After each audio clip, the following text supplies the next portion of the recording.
Hello, people of the internet and beyond. I made a promise to you all a few videos back. I said by the end of March I will have up a Pixar theory video. It's the time I'm filming this. It is now March 26th. There are 31 days in March. I have about a week.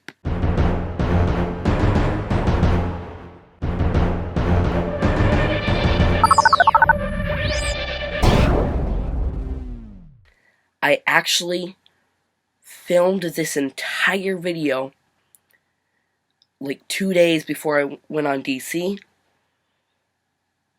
but I didn't like the way it happened, so I deleted the whole thing. So, take two.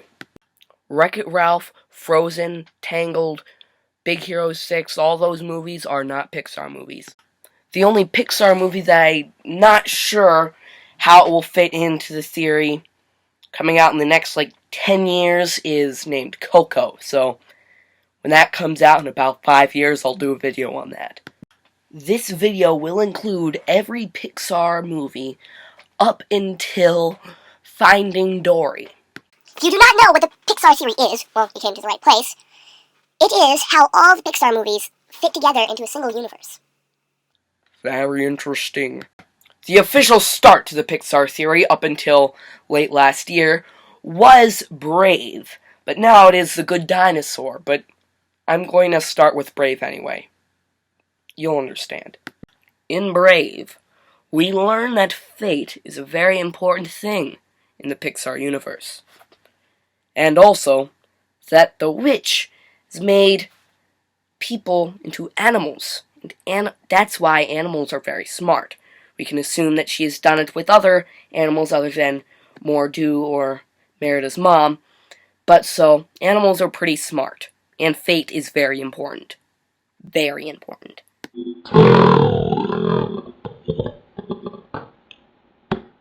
Of course, The Good Dinosaur is set in an alternate universe where a meteor never came along and killed all the dinosaurs.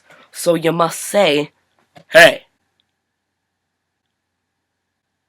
how can this fit in the Pixar universe if there's no dinosaurs in any other Pixar movie?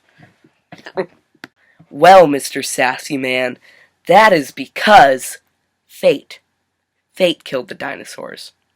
And curiosity killed the cat. Go back a couple million years. We got the good dinosaur. The dinosaurs were always doomed to die. But who killed them? Humans. The humans in the Good Dinosaur have only been around for a little while, and they're already better at hunting and everything than the dinosaurs. The dinosaurs are just agriculture. Ugh. But eventually, the harsh weather conditions that we see in the Good Dinosaur and humans killed the dinosaurs. The arms of the angel fly away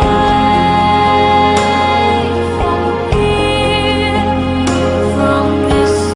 Next, we move on to the next movie in the timeline, The Incredibles, which is set in an alternate 1960s. We see, just like in The Good Dinosaur and Brave, it is a very fearful time. There's so much crime and everything that supers are introduced into the populace. But let's talk about a not-so-super.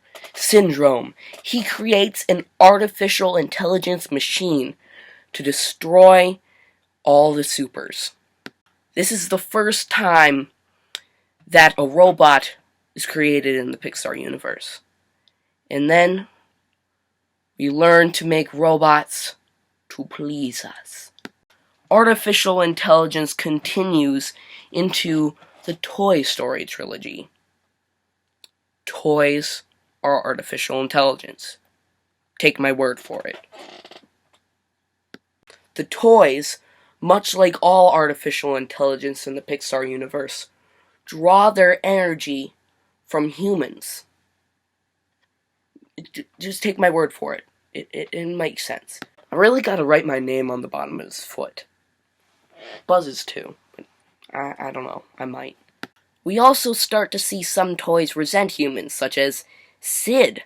Jesse's owner, Watso, and basically everybody. We also start to see a shift from all this fearfulness. There's bears killing everybody, there's dinosaurs and crime, to more happiness because we've got toys and fish. We're to Nemo now. Marlin is one smart clownfish. Just because he's a clown doesn't make him dumb. Remy in Ratatouille learns to cook. Something that is exclusive to humans. Have you ever seen any animal cook, ever? Except that one dog on that one YouTube channel. Where it's like, the owner puts his hands, you know what I mean.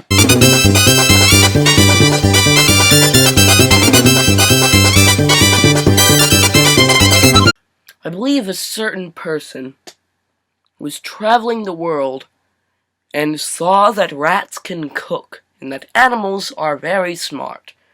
So he decided to use it to his advantage with his, 50 dogs. Who's a hoarder. Charles Muntz is a dog hoarder. In Up, we are introduced to a very important company, which is buying up a lot of the stuff in Carl's town, like his house. The important thing we learn with these movies is that there is animosity between animals and humans at some point, such as the dogs and Muntz, Chef Skinner and Remy. Let's see, all the fish, and the dentist and Darlin, basically people. We're bad. At least according to animals. So, what are you going to do? We're going to fast forward a bit into the future, say about 800 years to Wall-E, where Lionel has bought up all of the world and now owns everything. I'm serious. Watch Wall-E again. This is what happens. They buy up all the world government and everything. They're basically the Illuminati. But in Pixar. Maybe they're hinting at something. What happens more into this shift in emotion, it goes from fear to absolute happiness. In Wall-E, the AI caters to every need of the human. They even have lunch in a cup. That'd be pretty darn useful. But, while the humans are away, who's on the planet? Wall-E and other AI.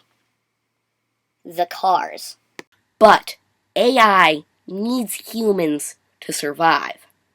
In Cars 2, we might hear more about this in Cars 3, we know that there is a problem because they don't have enough energy, because they got all in all. They're trying to find alternative fuels, and they have a problem with energy. That's because there are no humans around to provide it. The cars end up not having enough energy, so they all die. Yeah. They all die. And then we get to Wall-E. The cars are about 200 to 300 years into the future from, 2007. Because that's when Wall-E came out, so we know that.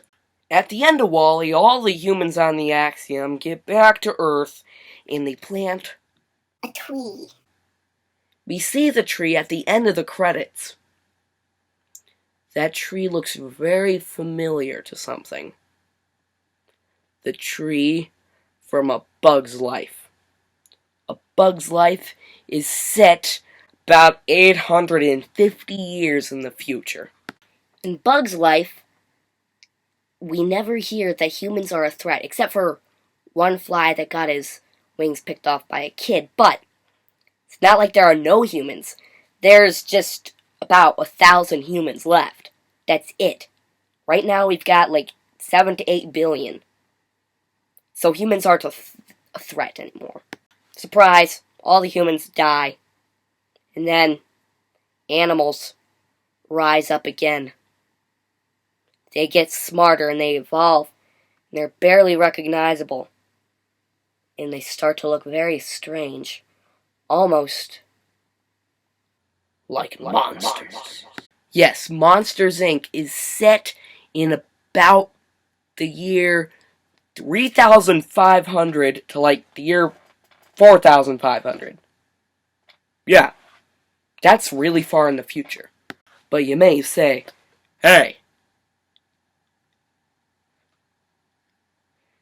in Monsters Inc., they're in the human world because there's Boo in like the Arctic and like stuff.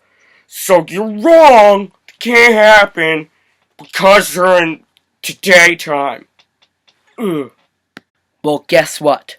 Time travel. That's right, the monsters use doors to go back in time to the human timeline to gather screens, and then they go back to the doors, and now they're in monster time, and they got power from humans, because the animals also need the humans to survive. There are about 52 scare floors, and I don't know how many monsters there are per scare floor, but I believe it's about 20. And they have like a 12-hour workday every day, and they scare one time zone each day.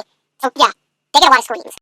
There's always been something that bothered me about the continuity of Monsters, Inc.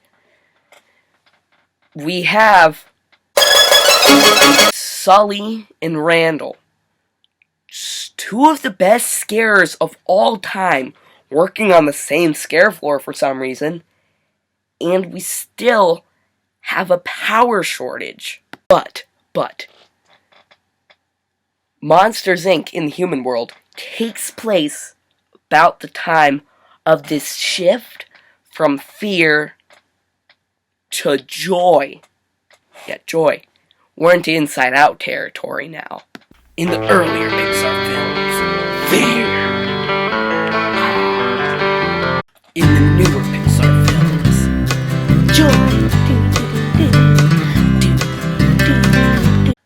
Laugh energy is 10 times more powerful than screams. It's because joy, the emotion, is more powerful than fear. They harness the human's energy straight from the emotion. Wow. But how does this all connect?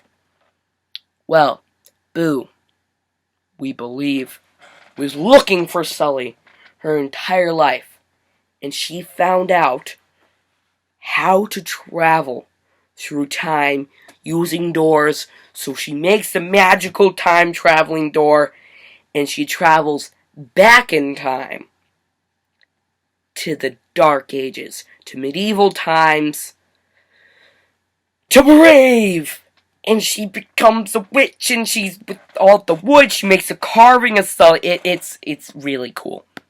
Boo is the witch from Brave.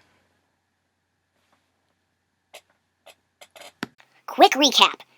There's a bunch of dinosaurs. They don't die, but humans kill them anyway because fate.